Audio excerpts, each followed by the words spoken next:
ഈ ദുരന്തത്തിൻ്റെ ഒരു വ്യാപ്തി ദുരന്ത സ്ഥലത്ത് പോയി അവിടെ ഉരുണ്ടുകൂടിയ കല്ലുകളോ കെട്ടിടങ്ങളോ ഒന്നുമല്ല. ഈ ആളുകളുടെ മനസ്സിലാണ് ഇതിൻ്റെ ദുരന്തത്തിൻ്റെ വ്യാപ്തിയുള്ളത്. അവർ കണ്ട ദൃശ്യങ്ങൾ, അവർ കണ്ട കാഴ്ചകൾ, അവർക്ക് നഷ്ടപ്പെട്ടവരെ കുറിച്ച് അവർ പറയുന്ന കാര്യങ്ങൾ, അതിലാണ് ശരിക്കും നമുക്ക് ഈ ദുരന്തത്തിൻ്റെ ഒരു വ്യാപ്തി മനസ്സിലാക്കുക.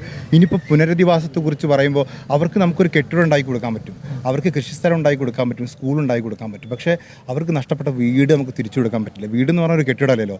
അവർ അച്ഛനും അമ്മയും ഭാര്യയും മക്കളും ഒക്കെ ഉള്ള ഒരു സ്ഥലത്തിൻ്റെ പേരാ വീടെന്ന്. ഹോമും ഹൗസും തമ്മിൽ വ്യത്യാസം ഉണ്ടല്ലോ. നമുക്ക് ആ വീട് ഒരിക്കലും തിരിച്ചു കൊടുക്കാൻ പറ്റില്ല. ആ വീട്ടിലേക്ക് അവർ കയറി ചെല്ലുന്ന ഇനി ഒറ്റയ്ക്കായിരിക്കും. എൻ്റെ മുന്നിൽ വന്നിട്ട് ഒരു അമ്മ പറയുന്നുണ്ട്, ഭർത്താവും മകനും ഒലിച്ചു പോകുന്നത് കണ്ണിൻ്റെ മുമ്പ് നിന്ന് കണ്ടൊരമ്മ ആ ഭർത്താവിനെയും മകനെയും കാത്തിട്ട് വേറെ ആരുമില്ല. അവർക്ക് ബന്ധുക്കളൊക്കെ ഇവിടെ നിന്ന് ദൂരം നിന്ന് വരണം. ഞാനാണ് ആ പ്രാഥമിക ആരോഗ്യ കേന്ദ്രത്തിൽ ആദ്യം പോയത്. അവിടെ പോയപ്പോൾ ഒരമ്മ ഇവിടെ നിന്ന് കരയുന്നുണ്ട്. ഈ ശ്രീലേഷും ശ്രീനിവാസ് എന്നാന്ന് പറയും, എനിക്ക് തോന്നുന്നു അവരുടെ പേര്. അവർ രണ്ടുപേരും കിട്ടിയില്ലെന്നാണ് ഇപ്പോഴും ഞാൻ വിചാരിക്കുന്നു.